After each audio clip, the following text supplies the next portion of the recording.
गुरुजी competitive exam channel पर आप सभी का बहुत बहुत स्वागत है। और यदि आप पहली बार हमारे चैनल पर आए तो हमारे चैनल को सब्सक्राइब कर दें।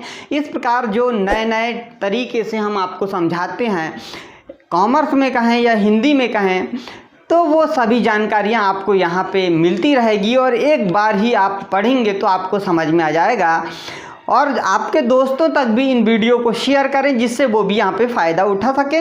हम यहाँ बात करने वाले हैं आप पुनर्मूल्यांकन खाता और वसूली खाता से संबंधित, इनमें क्या डिफरेंस होता है, अंतर क्या होता है। इससे पहले जो हमने वीडियो बनाया है तो पुनर्मूल्यांकन खाते का एक अलग वीडियो बनाया है और वसूली खाते का भी वीडियो बनाया है। यदि आपने नहीं देखा है तो प्लेलिस्ट में जाकर उन वीडियो को आप देख सकते हैं। उनसे संबंधित प्रश्नों को भी हमने हल कराया है। यदि आपने नहीं देखा है तो प्लेलिस्ट में जाकर उन्हें देखिए।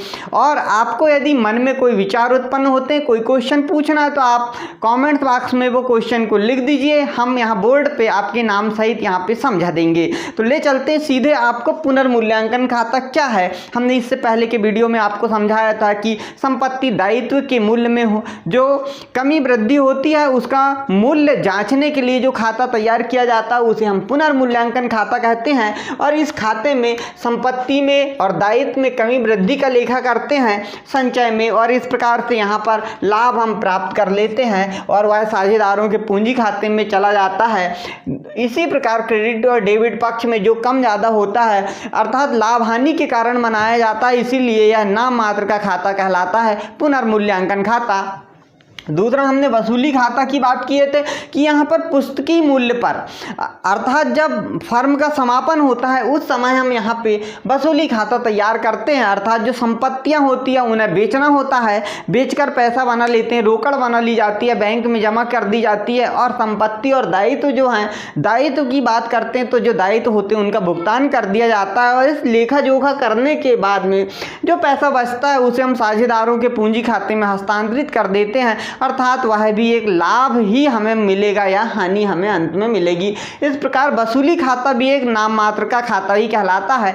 आज हम इन दोनों खातों में क्या डिफरेंस होता है, इस डिफरेंस या अंतर की हम बात करने वाले हैं। और सबसे पहला अंतर जो होता है उसकी हम यहाँ बात करने वाले हैं आपसे कि देंगे। सबसे पहले समय की हम बात करते हैं और समय में हम देखते हैं कि ये जो समय है उसमें देखिए पुनर्गठन का समय, पुनर्गठन के समय यहाँ पे पुनर्मूल्यांकन खाता तैयार किया जाता है।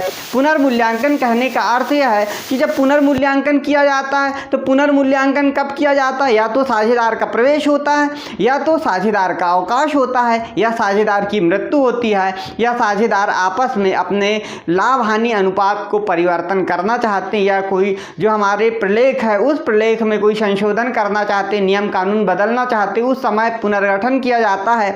और जब जाएगा तो उस समय जो संपत्ति या दायित्व है उनके मूल्य में कमी या वृद्धि होगी तो यहाँ पर हम देखते हैं पुनर्गठन करने पर पुनर्मूल्यांकन खाता तैयार किया जाता है। वैसे ही यहाँ पे वसूली खाता जो है विघटन के समय तैयार किया जाता है। जो विघटन होता है उस समय तैयार किया जाता है, अर्थात फर्म का जब समापन होता है, फर्म सभी साझेदार मिलकर ये सोच लेते हैं कि अब फर्म नहीं चलाना है, हमें बंद करना है, तो उस समय यहाँ पे विघटन के समय या समापन के समय हम एक खाता तैयार करते हैं, क्योंकि संपत्ति दायित्वों का यहाँ पे हमें मूल्यांकन करना होता है। और मूल्यांकन करने के लिए हम वसूली खाता तैयार करते हैं। अर्थात समय जो हो गया तो पुनर्मूल्यांकन खाता पुनर्गठन करते हैं उस समय यहाँ पे तैयार किया जाता है। वैसे ही यहाँ वसूली खाता जो है विघटन या समापन के समय तैयार किया जाता है। बिल्कुल लॉजिक आपको समझ में आया होगा कि दोनों का समय क्या होगा, एक पुनर्गठन के समय तैयार किया जाएगा और दूसरा विघटन के समय तैयार किया जाएगा। अब देखिए उद्देश्य क्या हो सकता है इसका। यदि हम देखें कि उद्देश्य क्या है, अंतर का आधार में हमने उद्देश्य लिखा है कि संपत्ति और दायित्व होती है, हमारे पास फर्म में संपत्ति और दायित्व होती है और उन संपत्ति और दायित्वों का पुनर्मूल्यांकन किया जाता है, अर्थात उनका मूल्य जांचा जाता है। मूल्य जांचने के लिए हम जो खाता तैयार करते हैं उसको हम पुनर्मूल्यांकन खाता कहते हैं। यानी हमारा मुख्य उद्देश्य होता है जो संपत्ति और दायित्व है, उन संपत्ति और दायित्वों का मूल्य अब कितना है, वर्तमान समय में कितना है, इसे जांचने के लिए जो खाता हम तैयार करते हैं वह पुनर्मूल्यांकन खाता कहलाता है। अर्थात यहाँ पे उद्देश्य हो गया मूल्य को जांचना, मूल्य का अंकन करना। उसी प्रकार देखिए वसूली खाता जो होता है, वसूली खाते का जो मुख्य उद्देश्य होता है कि जो संपत्तियां हैं वो संपत्तियों को बेचना, अर्थात उनसे वसूल करना। पैसे बेच देंगे तो पैसे वसूल हो जाएंगे, पैसे मिल जाएंगे, तो संपत्तियों की वसूली करना, जो संपत्ति होगी उनको वसूली कर लेंगे, बेच देंगे तो पैसा मिल जाएगा। और जो दायित्व है, दायित्वों को भुगतान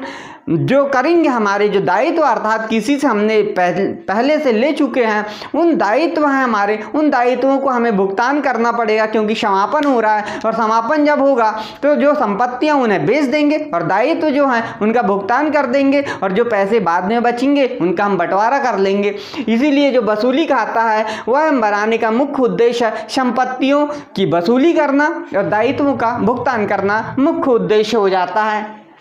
तो पुनर्मूल्यांकन खाता का मुख्य उद्देश्य जो है मूल्य जांचना, और वसूली खाते का मुख्य उद्देश्य हो गया संपत्तियों से वसूली करना, दायित्वों का भुगतान करना। इसी प्रकार देखिए खाता खोलना, जो खाता है वो कब खोला जाता है? पुनर्मूल्यांकन खाता फर्म के जीवन काल में अनेक बार खोला जाता है। कैसे अनेक बार खोला जाता है? क्योंकि फर्म के जीवन काल में कई बार नए जो साझेदार वो आएंगे, कुछ साझेदार छोड़ के जाएंगे, कईयों साझेदार की मृत्यु भी हो जाएगी, और इस बीच में हमें पुनर्मूल्यांकन करना पड़ेगा। कई बार हमें खातों को फिर से संपत्ति दायित्वों का मूल्य का अंकन करना होगा, और इस अंकन करने के लिए हमें बनाना होगा। इसलिए फर्म के जीवन काल में अनेक बार ये खाता पुनर्मूल्यांकन खाता खोला जाएगा।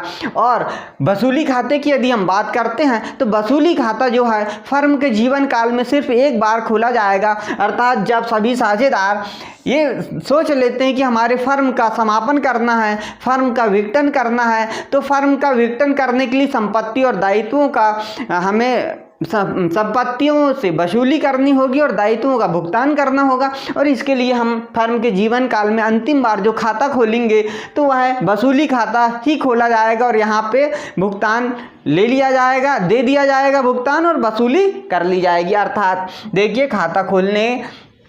खाता कब खोला जाएगा? पुनर्मूल्यांकन खाता अनेक बार खोला जाएगा और वसूली खाता सिर्फ एक बार खोला जाएगा। ये याद रखना है, अंतर के आधार के पॉइंट याद रखना है। जैसे समय में हमने देखा पुनर्गठन और विघटन, उद्देश्य में मूल्यांकन और वसूली भुगतान के लिए खाता खोलने के लिए अनेक बार खोला जाता है, एक बार खोला जाता है। इसी प्रकार लाभ हानि की यहाँ पे बात करते हैं। जो लाभ हानि का विभाजन किया जाएगा तो यहाँ पे पुराने अनुपात में ही बांटा जाएगा। जैसे कोई साझेदार नया आता है तो एक अनुपात बदल जाता है, तो जो पुराने साझेदार हैं उनका जो पुराना अनुपात रहेगा उसी अनुपात में पुनर्मूल्यांकन से जो लाभ या हानि होगी उसे बांटा जाएगा, क्योंकि वह जो संपत्ति या दायित्व है तो पुराने साझेदारों की है और उसके लिए वही उत्तरदायी है, इसीलिए उनके पुराने अनुपात में बांटा जाएगा। लेकिन वसूली करते समय, वसूली खाता बनाते समय जितने साझेदार शेष हैं उन साझेदारों का जो भी लाभ या हानि होगी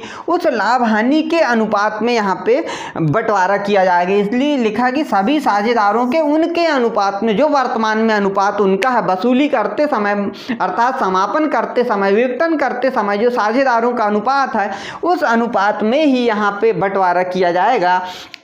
और देखते हैं व्यय की बात। जो व्यय है तो क्या हम पुनर्मूल्यांकन खाता बनाते समय कोई व्यय करना होता है? तो पुनर्मूल्यांकन पर व्यय नहीं होता, यहाँ पे कोई व्यय को लिखा नहीं जाता। पुनर्मूल्यांकन करते समय हम यहाँ पे पुनर्मूल्यांकन करते समय व्यय नहीं करते, लेकिन जब वसूली खाता बनाया जाता है तो वहाँ पर समापन व्यय, विघटन व्यय नाम से एक व्यय हमें दर्शाना होता है, क्योंकि जो जिसे हम एक व्यक्ति को नियुक्त करते हैं वह व्यक्ति विघटन व्यय के नाम से कुछ खर्चे लेते हैं, नोटरी वगैरह या वस्तु को जो संपत्ति दायित्व है उन संपत्ति दायित्वों का क्रय विक्रय करने के लिए वह व्यक्ति काम करता है, उसे हम ये व्यय चुकाने होते हैं। वैसे ही देखिए खातों पर क्या प्रभाव पड़ सकता है इसका। तो खातों पे प्रभाव की यदि हम बात करें तो संपत्ति और दायित्व के खाते बंद नहीं होते। यहाँ पे जब पुनर्मूल्यांकन खाता खोला जाता है तो यहाँ पे जो संपत्ति होती, जो दायित्व होते हैं, उन संपत्ति या दायित्वों के खाते को बंद नहीं किया जाता, क्योंकि सिर्फ उनका पुनर्मूल्यांकन किया जाता है, कितना मूल्य है वह पुनः आंका जाता है, उन्हें बंद नहीं किया जाता। लेकिन वसूली खाता बनाते समय जो संपत्ति है या दायित्व है वो खाते हमेशा के लिए बंद कर दिए जाते हैं, क्योंकि फर्म का समापन हो रहा है, फर्म को बंद किया जाता है। और जब फर्म का समापन हो रहा है या फर्म को बंद कर रहे हैं उस समय संपत्ति भी नहीं रखी जाएगी और दायित्व भी नहीं रखे जाएंगे। उन संपत्ति या दायित्वों का भुगतान कर दिया जाएगा और वो खाते हमेशा के लिए बंद कर दिए जाएंगे।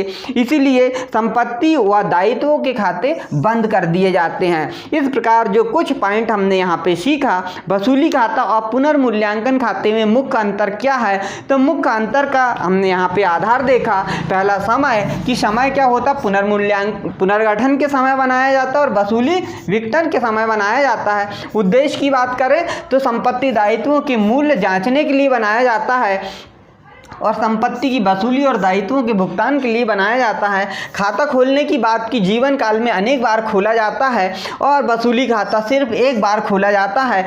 लाभ का विभाजन पुराने साझेदारों के अनुपात में किया जाता है और यहाँ पे जो शेष बचे साझेदार उनके जो वर्तमान अनुपात है उसमें किया जाता है। व्यय, पुनर्मूल्यांकन खाते में कोई व्यय नहीं होता और वसूली खाते में समापन व्यय करना होता है। और खातों पर प्रभाव, संपत्ति दायित्वों के खाते बंद नहीं होते पुनर्मूल्यांकन खाता में और वसूली खाते में संपत्ति और दायित्वों के खाते बंद किए जाते हैं। तो विद्यार्थियों, यहाँ से एक क्वेश्चन जरूर बनता है इस चैप्टर से, इसलिए आप इसे बिल्कुल ध्यान से पढ़ें और अपने दोस्तों को भी ये वीडियो शेयर करें। और यदि पहली बार आए चैनल पर तो हमारे चैनल को सब्सक्राइब कर लें और दोस्तों को भी सब्सक्राइब करने को कहें। आज के लिए इतना ही, मिलते हैं नेक्स्ट वीडियो में और नए टॉपिक के साथ।